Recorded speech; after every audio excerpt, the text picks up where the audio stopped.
Iraqi troops celebrated Daesh's defeat in Mosul 1 year ago, but that euphoria has now passed. Iraq's new government and the world are taking stock of the ruin left behind by years of violence. Mosul's infrastructure is decimated, the health system dysfunctional, and basic necessities like water and electricity are still out of reach. Will Mosul rise from the rubble? Or will failing to rebuild Iraq's second largest city help Daesh make a comeback? That debate in a moment. But first, TRT World's Abubakr Al-Shamahi went to Mosul. Here's what he saw.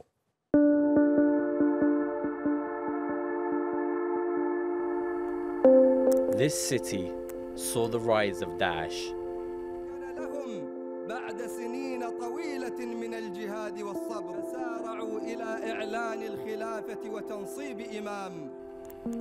And its fall. انتصارنا اليوم هو انتصار على الظلام وانتصار على الوحشية والإرهاب، وأعلن هنا من هنا وللعالم أجمع انتهاء وفشل وانهيار دولة الخرافة والإرهاب الداعشي. Mosul has witnessed trauma over the past few years and survived, but only just. The historic old city has been destroyed. This is where Daesh made their last stand. A year on from its defeat, the streets have been cleared of debris, and life has begun to return. But the houses are still in ruins, landmines are still a danger, and life is at a standstill. This rubble is a result of the fighting that took place here, and there's actually 8 million tons of rubble in Mosul. Now, underneath that rubble, in some areas of the city, you can find dead bodies, sometimes of Daesh fighters, but other times of civilians, and up to 11,000 civilians are believed to have died in this city in the battle to free it. Now, it's not just about the dead though, it's also about the displaced. There are 380,000 people displaced in Mosul. A third of the ones who don't live in camps are at risk of being evicted because they can't pay their rent. And that's why, amidst all this rubble, some of them have decided to come back and rebuild their homes. Ibrahim is one of them. He's been renting on the other side of the city since Daesh evicted him and his family from his home and housed its own fighters there instead. Ibrahim says a Daesh fighter eventually blew himself up in this room after being cornered by Iraqi forces. There's still evidence of what's happened here, but Ibrahim is trying to salvage whatever he can. His plan is to house his family of 5 in just this one room. It's better for me to come back than to stay. I would take my salary and use it to pay rent. I'd rather use it to pay for food. But the most important thing is to come back to my house. But this civil servant says he's had no help from the government. You can still smell the bodies and the waste here. All the people who have come back are at risk of getting ill, but no one has come back to check on them. At election time, this place was full of officials. As soon as it was over, no one came. Ibrahim's story is typical in the old city. Here, it's only desperation that has brought people back. But cross the Tigris on one of its partially reconstructed bridges, and the difference is striking. This is East Mosul. There's evidence of the fighting here, but also of a cultural renaissance. This is the newer part of the city, and the battle wasn't as fierce here. Now, those who lived under Daesh want to put those 3 years behind them. This is the Book Forum Cafe. Artwork hangs from the walls, and there's live music some evenings. Both were punishable offences under Daesh. We met a photographer, Ali Al-Baroudi, in the cafe. After living stifled under Daesh's rule, he says Mosul's liberation was like being given a new life. I'm twice born, and I'm sure that's what most of the people of Mosul feel like. When you feel free again, when the handcuffs are gone, when darkness is gone, you want to spread light in every possible way. We made photo exhibitions in public. Painters started painting in public. Musicians started playing their music again in public. we used to die 1,000 times a day. We were threatened, we were forced to watch executions in public. And that's what made us stronger. And that's what made us more willing to live life as it is. Mosul is a tale of two cities, or two halves of one. West Mosul with its suffering, trying to reclaim the past that was destroyed, and East Mosul with its optimism, trying to look forward to the future. Differing narratives existing side by side in a city torn apart by war. Well, joining me now is Abubakr Al-Shamahi, who just came back from Mosul. Alongside him is Douglas Ollivant, who served on the U.S. National Security Council as the director for Iraq, both under the Bush and Obama administrations. And in Baghdad, Saad Al-Muttalibi is an Iraqi politician and member of the Baghdad Security Committee. Gentlemen, good to have you on the program. Abubakr, let me start with you. We've just, we've seen your report. In a nutshell, how do people feel?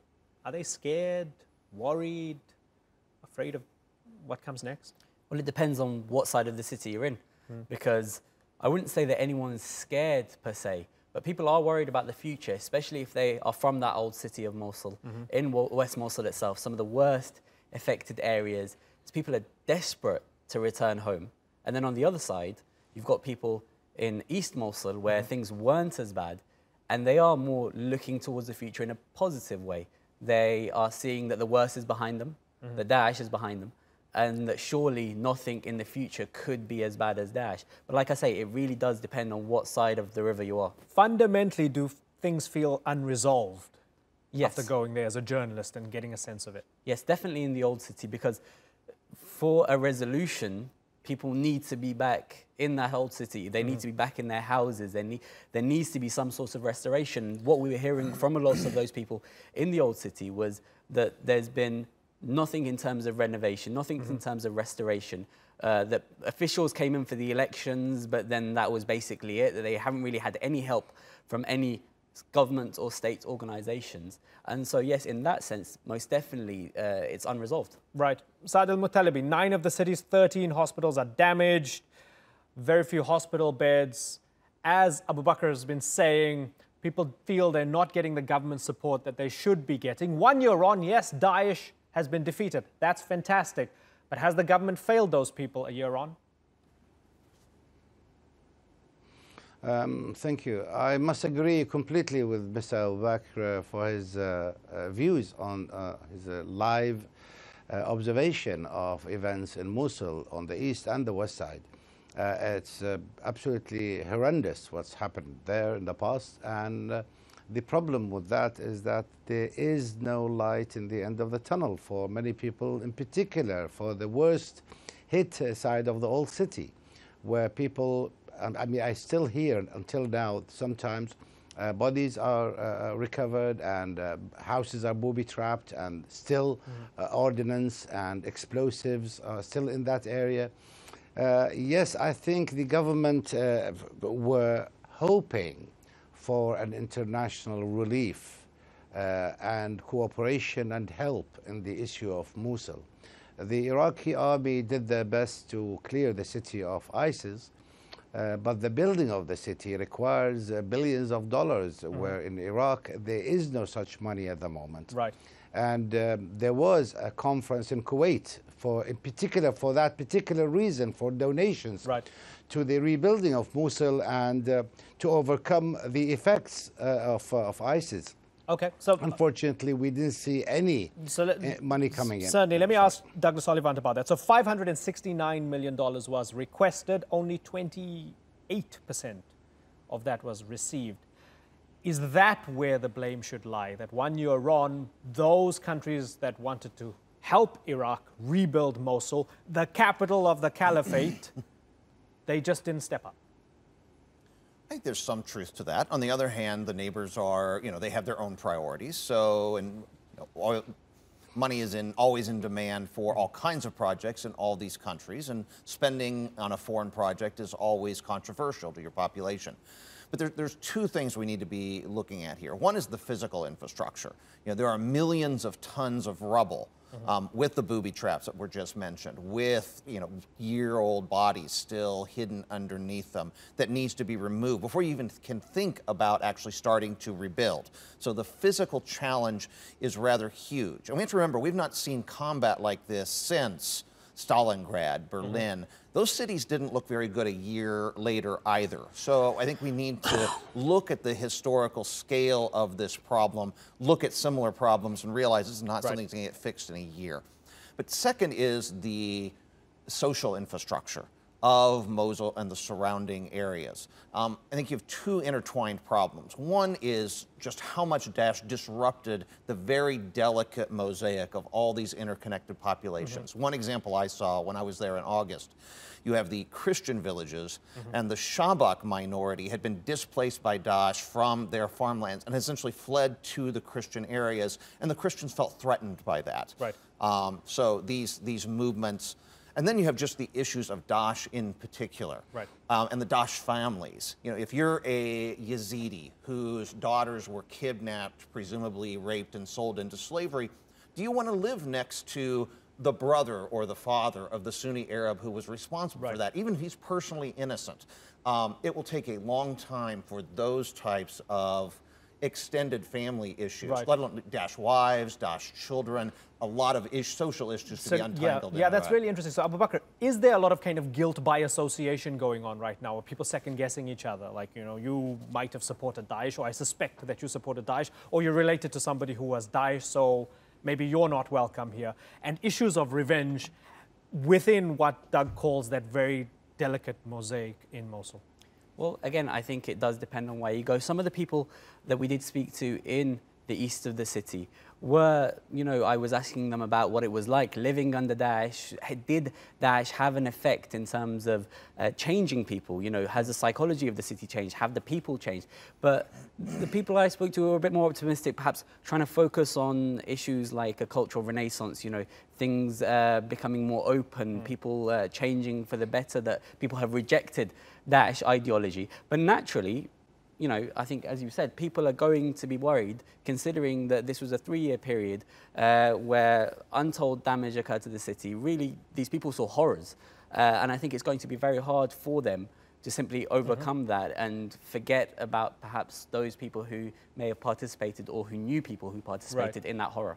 Saad Al-Muttalibi, news that came out from the Iraqi government, we're getting fed news about Daesh members or suspected Daesh members that they are nabbing and locking up. So we heard of 23 suspected Daesh members arrested in a security operation carried out in the west of Mosul earlier this week. That was Wednesday. 4 in the east of Mosul. Earlier, 14 in the south. Earlier than that, 23 in the northeast over the weekend, right? So this comes out very confidently from the Iraqi government, like we're getting Daesh. But on the other hand, does this suggest, whoa, hold on, these guys might be on the way back here? Is that a possibility? Very true. Yes, there is the threat of ISIS is still clear and present.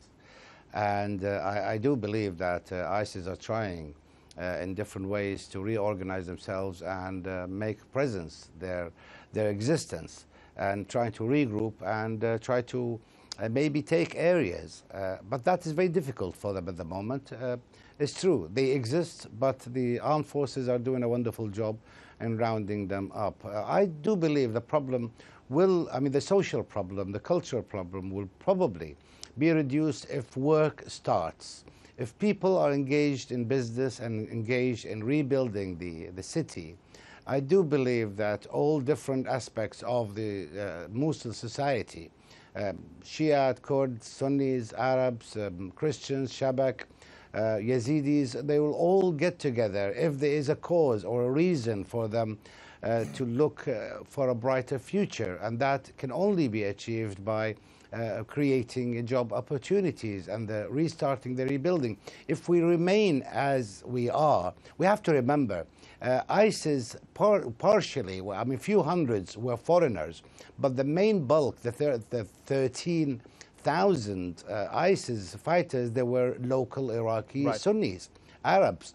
So basically there is this kind of affiliation, ideology that may still remain in Mosul, and that can only, and that was aggravated or became larger because of the social injustices they claimed that existed at the time. So we need to tackle this social injustice once and for all through projects and working together. Otherwise, ISIS will remain and will continue to grow, even with the severe strikes they are receiving from the armed forces. Doug Ollivant, you worked under Bush, you worked under Obama. There's a slightly more unpredictable president in the White House right now. What should he be doing when it comes to Iraq as things stand, not just vis-a-vis fighting Daesh in a place like Mosul, but his general Iraq policy? I think in general, the United States has a proper policy towards Iraq. You can always tweak it and improve it. But in general, the United States is building its ties with Iraq. It's giving Iraq technical assistance, military training, embedded advisors inside its ministries, and generally giving it diplomatic cover and assistance with international organizations. I think we've been very helpful in bringing in the fund and the bank, for example, bringing in other nations. The Germans have really stepped up. The Canadians have taken charge of the NATO mission, and we've been herding the cats on that. So I think in general, we're trying to help Iraq without giving the heavy-handed paternalistic approach that reminds Iraq of the occupation period that we'd all rather put behind us. Abubakr, very finally to you, what was the most difficult thing for you as a reporter about this entire experience and telling the story, going to Mosul? Mosul, which was the city in which we saw Abubakr al-Baghdadi giving his Friday sermon as the head of ISIS, and everybody thought, oh my God, what's going to happen with this group now? Reduced to rubble, the group defeated, you go, you tell the story, horrendous humanitarian cost. What was the most difficult thing about it? I think Mosul is, a city that's a very historic city, something that, especially in the Arab world, was known for years. And then to see what it looks like today, and I'm talking specifically about the old city and about Western Mosul, to see the devastation, row upon row upon row of houses that have been completely decimated and destroyed, and knowing that underneath that you've got the bodies that on occasion we could smell, in fact see at times. Obviously we couldn't show it in some of our reports, but parts of bodies that are still there on those streets, and people, despite all the damage and destruction in the city, are still trying to return to that because of the desperation that they're currently in. People were talking about humiliation, that they couldn't afford to pay rents despite having jobs, and that was forcing them to go and live in these conditions that really no one should have to live in the 21st century. But of course, like we say, we are only a year from it being freed from Daesh. There's still optimism in the city, and that, I think, was a positive to take out of that. But like I say, conditions within the old city and the fact that people are having to return to that's very sad to see. Well, you did fantastic reporting for us, Abubakr. Thank you for joining us. But Douglas Ollivant and Saad Al-Muttalibi, please stick around. We'll continue our conversation on Iraq in just a moment with a debate on what's fueling frustration in Basra.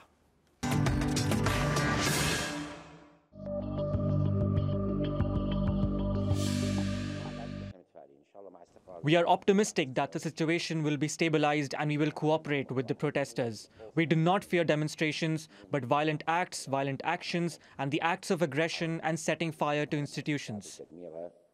Violent protests have erupted outside the oil fields of Iraq's southern province of Basra, leading to several deaths. The region provides the majority of Iraq's oil exports and has seen billions of dollars in foreign investment. But oil firms only employ a small number of locals. And facing rising unemployment, protesters are upset over the lack of government services. So, is the Iraqi government picking profits over its own people? Well, still with us is Douglas Ollivant, who served on the U.S. National Security Council as the director for Iraq under both the Bush and Obama administrations. In Baghdad, Saad Al-Muttalibi, who's an Iraqi politician and member of the Baghdad Security Committee. And now joining us from Manchester is Lukman Faily, former Iraqi ambassador to the U.S. and Japan. Ambassador Faily, thanks for joining us. Let's talk about Basra. We saw the protests begin. We saw them start to spread. What do you think is the issue here? Is the government failing people when it comes to the basics? Thank you for having me. It's not coincident that we are in July, which is one of the hottest months of the year. The temperature has been over 45, 50. Lack of services, water, electricity. In addition to, people now want to see a reward for all the sacrifices they have done over the years. Basra provides, or the Basra region, south, provide majority of our revenue for oil and exportation. So they are yet to see a fruit of their sacrifices, whether they participate in the liberation of Mosul and other parts, or whether they have provided a majority of our revenue. So I think it's a sign of frustration more than anything else. Right. So Saad Al-Muttalibi, people, they're living in cradle of civilization, cradle of all the oil wealth, yet they have power blackouts and bad living conditions. Are their protests justified? Definitely they're justified. They're justified against the education system, against the energy sector, and against the general administration of the cities and of the southern part of Iraq. The oil companies there employing people from outside Basra, because the people of Basra don't have enough skills. They don't have welders, electricians, mechanics who have the secondary education, the technical secondary education, that doesn't exist strongly in Basra. So people in Basra finish education either in science or literature, and they have no skills whatsoever to work in the oil fields, which is scattered around their province. Therefore, people from outside Iraq or from other provinces with the proper skills come and work in these fields. So we have a very high ratio of unemployed. The electricity, after Iran pulled the plug and stopped their electricity to Iraq because Iraq didn't pay for the rent of the line, that worsened the general conditions. So we had 18, maybe, I don't know, a large number of hours, electricity was not fed to the people. Right. So it is natural that people feel very not cared of. Right, and this is interesting, Doug, because as we look at the geopolitics of it all, the Iranians pulling the plug, the Saudis offering to help. Are we going to see them inject themselves into this to curb Iranian influence by saying, hey, we're going to be your saviors? Well, certainly that's a Saudi trend in general, not to be the saviors, but to push back a little bit against Iranian influence by getting more involved in Iraq. And I think both Iraq and certainly the United States welcome that. There's an interesting dilemma now the Iraqi government has. We just saw a piece on the devastation in the north and what's needed to rebuild what was once there. But the problem in the south is there's never been anything there.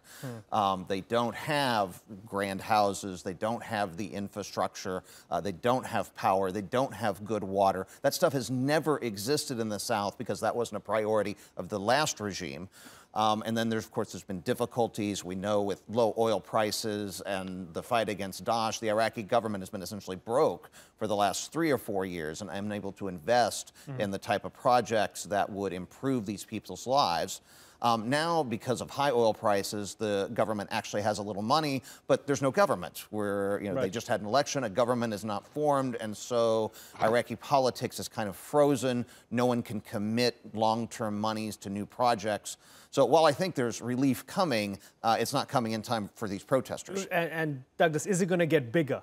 Because it's expanding, it's spreading from Basra. Is it going to get bigger? Is this something that the government needs to look at as a possible existential threat? It is certainly possible for it to get bigger. Now, as Ambassador Faily pointed out, it's July and it's hot, so as it starts to cool into the fall, that could serve as a natural damper on the protest. But it is, you never know how an event's going to go. This could taper out and turn back into nothing. People could go to their homes satisfied by the few things that the government is able to do, this interim government is able to do. But it is certainly possible that this could spread in the south, could spread in the Kurdish north. We saw protests there earlier as well. And certainly in the Sunni areas have the the devastation that we just covered. It could go countrywide, but it's, predicting the future is really hard. Let's ask Lukman Faily in Manchester. The UN Secretary General's envoy for Iraq, Jan Kubis, issued a statement in which he said Baghdad must fully respect and address the people's legitimate concerns. Is Baghdad not respecting the people's voice to the extent that the UN saying, please listen to these people? Government's job is to provide the basic services before anything else. So to that extent, the government have not been able to provide basic services, which is water, electricity, security, others as well. Now, on top of that, you have a low participation in the election and also a high turnover of even those who were stayed in power, so within the parliament. And government have not been formed for a few months now.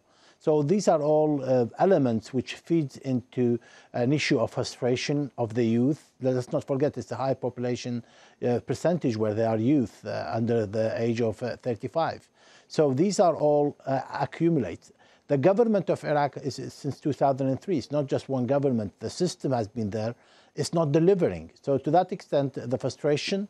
Now we also have an issue of social media, not having access and so on.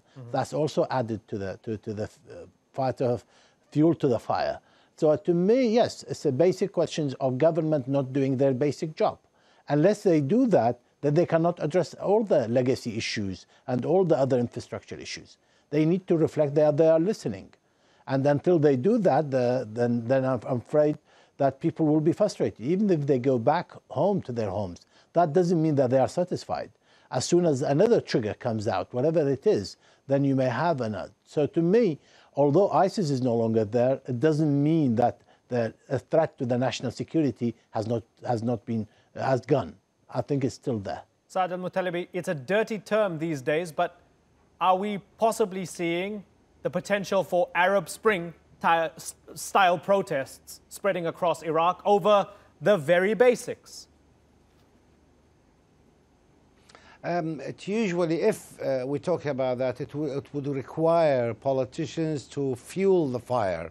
At the moment, all politicians in Iraq and all blocs have agreed that the demonstrations are given right to the people and their just requests should be met, and the nation is united in finding solutions to the problem. So I don't think we will see such a spring or a winter. Winter is coming, by the way. I mean, people may say that. But then in the end, I don't believe that there is a threat of a nationwide unrest. But I heard there are worries in Kurdistan because of the economic environment that people in there are worried. So I do believe that the politicians will try to limit the damage as much as possible and work together to limit the damages all around. Lukman Faily, should Iraq take Saudi help to try and narrow the gap and feed its people and give them electricity? I think it's not even technical. I think that I did hear that the delegation was supposed to go and they didn't go because it was not prepared enough or hasn't done the homework properly. I don't think it's even technical to get any power from Saudi Arabia. The pipeline, whatever it needs, the transformers and others. So I don't see that as even a viable project. But do we need Saudi Arabia and other countries to support us in our economical and other challenges? Yes. The Arabs kept saying that keep away from Iran and we will help you. Well, we will yet to find that out. We'll yet to see how much of support we get post the Kuwait conference, which your people in the previous slides talked about. We have not yet. We've seen a lot of noises, we heard a lot of noises, but we have yet to find the actual effect of that. So the Iraqis are somewhat even still frustrated with their Arab neighbors, saying that we supported you in the fight against ISIS. We were the battlefield. We had damage. People in the south participated in the liberation of Iraq from ISIS, although they were not occupied themselves. It was other part of Iraq. So to me, I think it's another sign of frustration where other countries need to chip in and support. Yes, certainly. Another side, by the way, the sanction against Iran is will severely hand against Iraq. This is the U.S. sanction against Iran. So I think the U.S. now need to play a positive role in supporting the situation and easing the tension in Iraq by supporting the government and easing a bit of that sanction against Iran to our own immediate benefits. Yep, that's a good point. Well, we covered a large part of Iraq geographically and in terms of the topics. It's been fascinating talking to all of you. Saad Al-Muttalibi, Ambassador Lukman Faily and Douglas Ollivant, I thank you all for joining us here on The Newsmakers.